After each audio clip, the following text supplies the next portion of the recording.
भारतीय प्रशासनिक सेवा के टॉपर्स की उत्तर पुस्तिकाएं देखता रहता हूं और मैं आज आपको 8 पॉइंट बताऊंगा कि उनके उत्तर में ऐसा क्या खास होता है जो उनको विशिष्ट बनाता है। एक पॉइंट मैंने नोट किया कि वर्तनी संबंधी अशुद्धियां बिल्कुल नहीं होती। वर्तनी संबंधी शुद्धि पर उत्तर पर विशेष ध्यान दिया गया है। दूसरा, छोटे छोटे वाक्यों का प्रयोग करते हैं।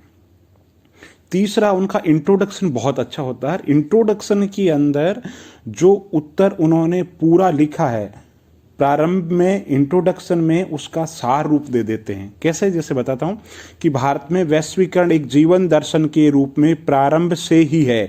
जब हम उदार मना वसुधैव कुटुंबकम की बात करते हैं और सब भूमि गोपाला के भाव को मूर्त रूप देते हैं। एक और छात्र लिखते हैं कि भूमिपुत्र की संकुचित अवधारणा क्षेत्रवाद के पोषकों को संतुष्ट कर सकती है, मगर वसुधैव कुटुंबकम और सब भूमि गोपाला के व्यापक भाव से हमें बहुत दूर ले जाकर राष्ट्रीय एकीकरण के पुष्पन और पल्लवन में सबसे बड़ी बाधा बन जाती है। एक छात्र लिखते हैं कि आज बहुलवादी समाज में लोकतंत्र ही सच्चे अर्थों में जनता का, जनता के लिए, जनता द्वारा शासित है और जनता जनार्दन की राय को सर्वोपरि मानने वाला दर्शन लोकतंत्र ही है। तो आपने देखा, परिचय इंट्रोडक्शन इतना अच्छा दिया, ऐसे लगा कि पूरे के पूरे भावों को अति संक्षिप्त के अंदर लिख दिया। यानी टीचर जो ही चेक करता है उसको पता चल जाता है कि ये आने वाले समय में बाकी जो उत्तर में वो क्या लिखना है। तो पहला जो प्रभाव है वो अंतिम प्रयास होता है। First impression is last impression को ये जो टॉपर्स है ये भली भांति स्पष्ट कर देते हैं। तो पहला पॉइंट हो गया, वर्तनी संबंधी अशुद्धियां नहीं है। दूसरा, इन्होंने छोटे छोटे वाक्यों का प्रयोग किया। तीसरा, इंट्रोडक्शन बहुत ही अच्छा दिया है। चौथे पॉइंट पे मैं ये कहूंगा कि इंट्रोडक्शन के बाद में इन्होंने समस्या का स्वरूप और उसकी व्यापकता की बहुत अच्छे तरीके से चर्चा की है। पांचवा पॉइंट, इन्होंने विषय की संपूर्ण परिवेशगत यानी पारिस्थितिकी, यानी कोई भी समस्या, कोई भी टॉपिक है, उसके सामाजिक, आर्थिक, राजनीतिक, कानूनी समस्त पक्षों की इन्होंने चर्चा की है।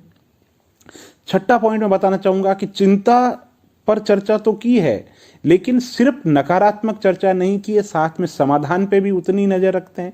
ये छठा पॉइंट हो गया। आशावादी पुट होता है। सातवां होता है कि समस्या या विषय को समसामयिकता का पुट देते हैं, करंट अफेयर से जोड़ देते हैं। किसी भी विषय को, चाहे समाजशास्त्र का हो, चाहे दर्शन का हो, किसी भी विषय का या सामान्य अध्ययन का विषय हो, ये समसामयिक मुद्दों से को रिलेटेड कर देते हैं, अंत्य संबंधित कर देते हैं। कैसे?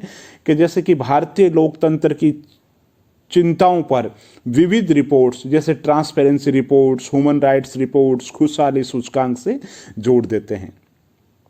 आठवां पॉइंट, वाक्यों में ज्यादा से ज्यादा तत्वों का समावेश करते हैं, जैसे कुशल राजनीतिक नेतृत्व, साक्षरता और जागरूकता और जनता की भागीदारी के साथ में स्वयंसेवी संस्थाओं का सहयोग भी अपेक्षित है।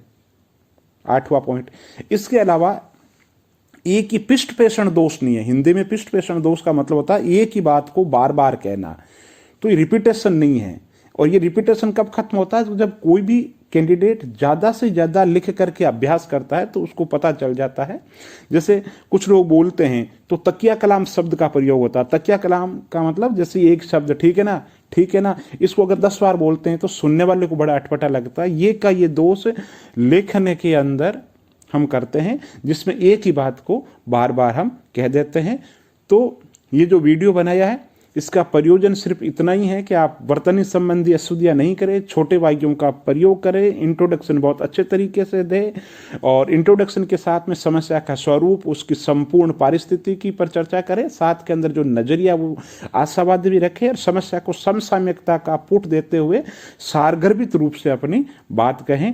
और वीडियो अगर अच्छा लगा हो तो इसको शेयर कीजिए, चैनल को लाइक कीजिए। बहुत बहुत धन्यवाद।